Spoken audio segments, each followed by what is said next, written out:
नर नारायण प्रभु का नित्य निवास होता है। देखिए एक बात आपको मैं बताऊं, आपको सुनकर के बड़ी प्रसन्नता होगी। हमारे धरती पर 4 स्थान ऐसे हैं जहां पर हमारे भगवान विष्णु प्राकृतिक स्वरूप में रहते हैं। किस स्वरूप में रहते हैं? प्राकृतिक स्वरूप में हमारे भगवान रहते हैं। पहला स्थान है भैया बद्रीनाथ धाम, जहां पर हमारे प्रभु पर्वत के रूप में हैं, नर नारायण रूप से विराजमान हैं। और दूसरा स्थान है, आप जाओ मुक्तिनाथ धाम नेपाल में, वहां पर भगवान हमारे आज भी शिला के रूप में विराजमान हैं। शिला यानी भगवान शालिग्राम भगवान के रूप में विराजमान हैं। बोलिए शालिग्राम भगवान की जय।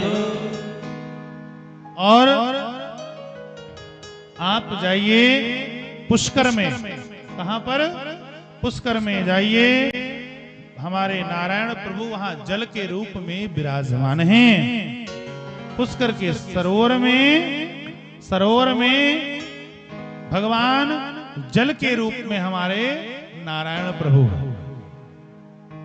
और नैमिषारण्य में जाइए तो हमारे प्रभु जंगल के रूप में विराजमान है, अभी भी हैं। नैमिषारण्य में आप जाकर के देखिए, वृक्ष के रूप में हमारे नारायण प्रभु ही विराजमान है। वो वृक्ष नहीं है, उस बड़े बड़े देवता हैं। 4 स्थान में आज भी हमारे प्रभु विराजमान है। नारद जी से मुलाकात हुई और सनकादियों का जीवन ही है कथा मात्रैक जीवनम। वो यहाँ कथा करें, यहाँ से उठ जाएं दूसरी जगह, मतलब उनका जीवन ही है भगवान के भजन के लिए समर्पित। नारद जी को देख करके सनकादिक चारों भैया उदास हो गए। क्या बात है नारद जी महाराज, आप इस तरीके से अपना मुख क्यों लटकाए हुए हैं? कथम ब्रह्मणदेन मुखः कुतश्चिंता तुरो भवान् त्वरितं गम्यते कुत्र कुतश्चागमनं तवा। इस तरीके से कहां से आ रहे हैं और कहां को जा रहे हैं, और इस तरीके से मुख क्यों लटकाए हैं, जरा बताएं। तवेदम मुक्त संगस्य नोचितम बद कारणम। क्या कारण है मुख लटकाने का, उदास होने का कारण क्या है? नारद जी ने कहा सुनो। सनकादियों ने कहा महाराज आपने अपने लिए कुटिया भी नहीं बनाया। अरे किसी कृपण व्यक्ति का धन चला जाए, कोई वस्तु चली जाए तो वह मुख लटकाए तो अच्छी बात है। महाराज आप ऐसे महान संत हैं जो अपने लिए कुटिया भी नहीं बनाया, कुछ संग्रह भी नहीं किया। नारद जी महाराज फिर आपका क्या चला गया जो आप इस तरीके से अपना मुख लटकाए हुए महाराज खड़े हुए? और जो धन चुरा लिया जाए, जो धन छीन लिया जाए, वो धन संतों का नहीं होता है, वो धन महापुरुषों का नहीं होता है। फिर महाराज आपका क्या चला गया,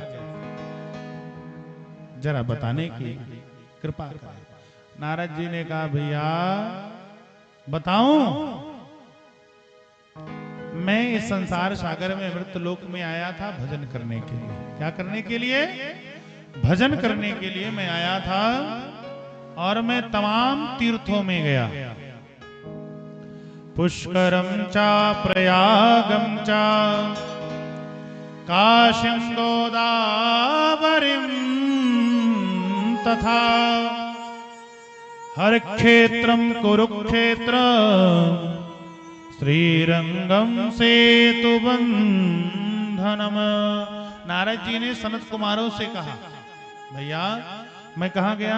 पुष्कर में गया। क्या कर लिए? भगवान का भजन करने के लिए।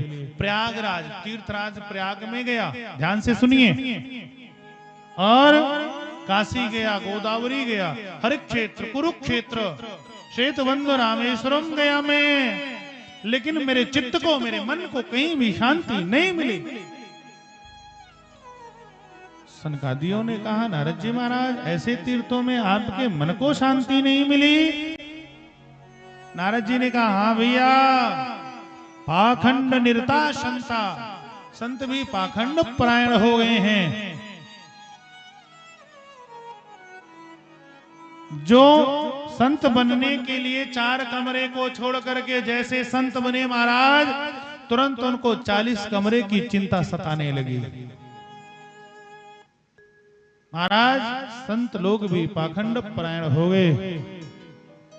पहले के संत जितने तपस्वी होते थे महाराज, उतनी चर्चा होती थी। आज के संत लोग महाराज जितनी लंबी लंबी गाड़ी को लेकर के घूमे, उनकी उतनी चर्चा होती। वो क्या भजन करते हैं, क्या पूजा करते हैं, क्या उपासना करते हैं, इससे कोई मतलब नहीं है। लेकिन महाराज जी हमारे यहाँ बहुत लंबी गाड़ी से आए थे, इस बात की चर्चा जरूर होती थी।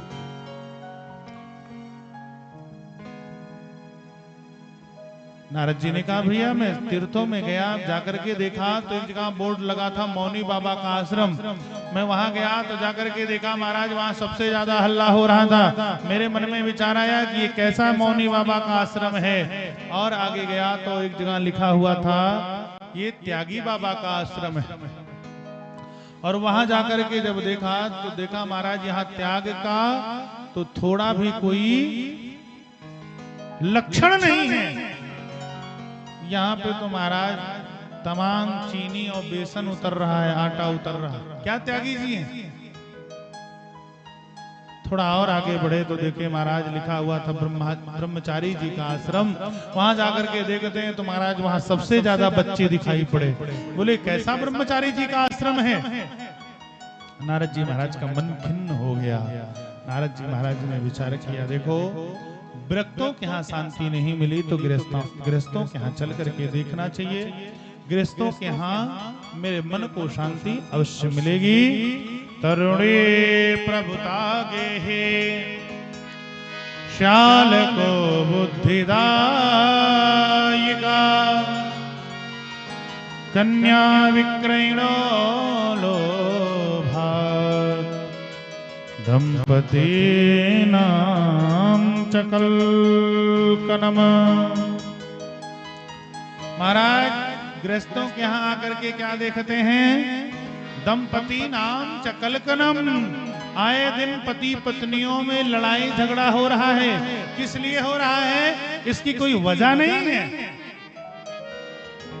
थोड़े थोड़े बात में आपने मुझे ऐसा क्यों कह दिया, उस बात को लेकर के लड़ाई हो रही है। किससे हो रही है? दंपति नाम चकलकनम, पति पत्नियों में लड़ाई हो रही है।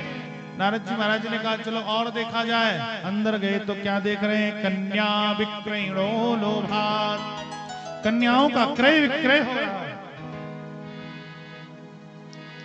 शादी नहीं हो रहा है, अपितु सौदे हो रहे हैं। आजकल ये तो हो रहा है। शादी करने के लिए जब आप जाइए तो इतना दहेज मांग लिया जाता है महाराज कि लोग कांप जाते हैं कि कैसे दिया जाए। सौदा हो रहा है कि मेरा बेटा ये पढ़ा है, इसका पूरा ये दहेज रूप में हार्ड केस ये कर दीजिए, फिर ये इतना गाड़ी इतनी महंगी कर दीजिए। अपितु शादी नहीं, सौदा हो रहा है। नारद जी महाराज देख करके एकदम आश्चर्यचकित हो गए।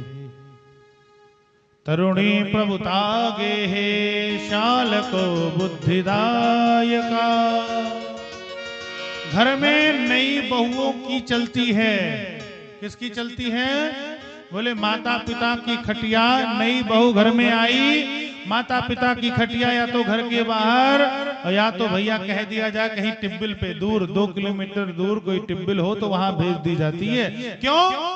क्योंकि अब ये नारद जी महाराज कह रहे हैं। किनका चलता है? गृहस्थों के नई बहुओं का चलता है।